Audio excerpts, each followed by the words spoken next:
Hello everyone, সবাইকে শুভেচ্ছা। আলিগ্রা study সেন্টারে স্টাডি পয়েন্টে যুক্ত হওয়ার জন্য ওয়েলকাম, গুড ইভিনিং সবাই। আজকে আমাদের চ্যাপ্টার হলো ম্যাথস ফর্মুলা। গতদিন এই ম্যাথসের কয়েকটি চ্যাপ্টার নিয়ে আলোচনা করেছি, পরবর্তী চ্যাপ্টারগুলো আজকে নিয়ে এসেছি। এখানে দেখা যাচ্ছে mensuration, geometry, ratio and proportion, pipe and piston, hook and stream, percentage, profit and loss, discount, simple interest, compound interest, average paid, partnership. 12 chapter. এই 12 চ্যাপ্টার আজকে 12 চ্যাপ্টারের ফর্মুলা ডিসকাস করব। যে ফর্মুলাগুলো যখন আমরা যদি জানি এই ফর্মুলা, তাহলে ম্যাথ সমাধান করা অতি সহজ হবে আমাদের জন্য। মেনসুরেশন অর্থাৎ পরিমিতি। এখানে গণক, আয়তীয় গণক, গোলক, অর্ধগোলক, চোঙা, এই কয়েকটি জিনিসের ফর্মুলা এখানে আলোচনা করব। দেখা যাক গণক। গণক হলো একটি চার কোণা পরিবেষ্টিত একটি গণক। এই গণকের আয়তন হলো একই। গণকের পার্শ্ব পৃষ্ঠকালী হলো 4 স্কয়ার। গণকের মোট পৃষ্ঠকালী হলো 6 স্কয়ার। নেক্সট হলো আয়তীয় গণক। আয়তীয় গণকের আয়তন হলো দৈর্ঘ্য, প্রস্থ, উচ্চতা, length into breadth into height. আয়তীয় গণকের পার্শ্ব পৃষ্ঠের আয়তন হলো 2 ইনটু উচ্চতা, লেন্থ প্লাস ব্রেডথ। নেক্সট হলো আয়তীয় গণকের মোট পৃষ্ঠকালী। তার ফর্মুলা হলো কি? তার ফর্মুলা হলো 2 into length into breadth, length into height. Next আসি গোলক। গোলক কি? গোলক হলো একটি বৃত্ত আকারে। এই গোলকের আয়তন হলো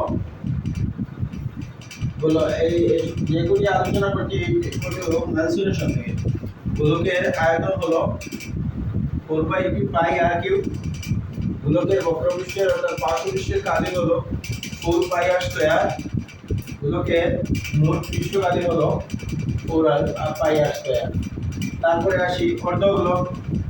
অর্ধগোলকের আয়তন 2/3πr3। অর্ধগোলকের পার্শ্বপৃষ্ঠকালি 2πr²।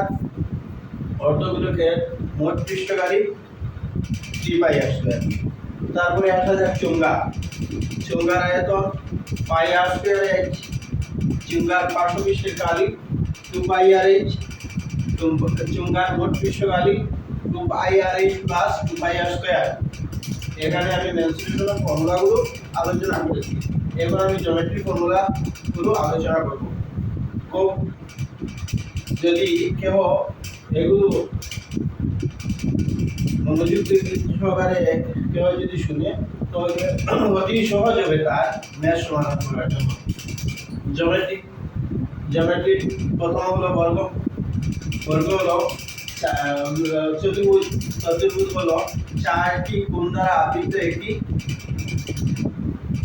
4টি কোণ দ্বারা আবৃত যে বৃত্তাকার যে বক্স, তাকে কি বলে? চতুর্ভুজ। এই চতুর্ভুজের প্রকার আছে বর্গ, আয়ত, সমান্তরিক, রম্বস। সবকটি হলো চতুর্ভুজ, অর্থাৎ 4টি বাহু দ্বারা আবৃত। যাই হোক, এখানে প্রথমে আমি আসা যাক বর্গের দিকে। বর্গ হলো যা 4টি বাহু সমান। বর্গের ক্ষেত্রফল হলো ফর্মুলা হলো বাহু স্কয়ার অর্থাৎ স্কয়ার। বর্গের পরিসীমা হলো 4 ইনটু বাহু। বর্গের কর্ণ হলো 2√2 ইনটু বাহু। তারপরে আসা যাক বর্গ করে আসা যাক আয়তক্ষেত্র। আয়তক্ষেত্রের ক্ষেত্রফল হলো 2 ইনটু দৈর্ঘ্য পূরণ প্রস্থ। আয়তকারের ক্ষেত্রে আয়তক্ষেত্র হলো 40 80 আয়তক্ষেত্র। এই আয়তক্ষেত্রের পরিসীমা হলো 2 ইনটু লেন্থ প্লাস ডেপথ। আয়তক্ষেত্রের কর্ণ হলো √r² প্লাস b স্কয়ার। তারপরে এই জ্যামিতি আরো একটি চ্যাপ্টার হলো যেটি হলো বৃত্ত। এই বৃত্তর ক্ষেত্রফল হলো বা পরিসীমা বৃত্তের ক্ষেত্রফল বা কালি হলো পাই আর স্কয়ার। তার পরিসীমা হলো 2 পাই আর, পরিসীমা বা পরিধি x হলো সমবাহু ত্রিভুজ। সমবাহু ত্রিভুজের ক্ষেত্রফল হলো √3/4 ইনটু বাহু স্কয়ার। সমবাহু ত্রিভুজের পরিসীমা হলো 3 ইনটু বাহু। সমদ্বিবাহু ত্রিভুজের ক্ষেত্রফল হলো, পরে সমদ্বিবাহু আলোচনা করব। সমকোণী ত্রিভুজের ক্ষেত্রফল হলো হাফ ইনটু ভূমি ইনটু উচ্চতা। সমকোণী ত্রিভুজের পরিসীমা হলো সমকোণী ত্রিভুজের পরিসীমা কি? সমকোণী ত্রিভুজের পরিসীমা হলো দৈর্ঘ্য প্রস্থ উচ্চতা। তারপরে আসা যাক রম্বস। এই রম্বসের ক্ষেত্রফল হলো half into d1 into e2। রম্বসের পরিসীমা 4 ইনটু সাইড অর্থাৎ 4 ইনটু বাহু। নেক্সট আসা যাক রম্বসের কর্ণ। 2 ইনটু রম্বসের কালি বাই রম্বসের উপর কর্ণটির দৈর্ঘ্য। এখানে তারপরে আসা যাক সমান্তরিক। এই জ্যামিতি যে কোটি আমি আলোচনা করেছি সব এই জ্যামিতির মধ্যে। সমান্তরিকের ক্ষেত্রফল হলো ভূমি ইনটু উচ্চতা। সমান্তরিকের পরিসীমা হলো 2 ইনটু সন্নিহিত বাহুর যোগফল। সমান্তরিকের ভূমি হলো কালি বাই উচ্চতা। সমান্তরিকের উচ্চতা হলো কালি বাই ভূমি। নেক্সট আসা যাক ট্রাপিজিয়াম। এই ট্রাপিজিয়ামের ক্ষেত্রফল বা কালি হলো হাফ ইনটু উচ্চতা গুণ a প্লাস গুণ c। তারপরে আসা যাক ট্রাপিজিয়ামের পরিসীমা a plus b plus c plus d চারটি গুণের সমষ্টি। তারপরে আসা যাক রেশিও প্রপোর্শন, অনুপাত সমানুপাত। অনুপাত এবং সমানুপাত। অনুপাত কি এবং সমানুপাত? অনুপাত সমানুপাতের ফর্মুলা হলো ডুপ্লিকেট রেশিও হলো a square plus a square b square.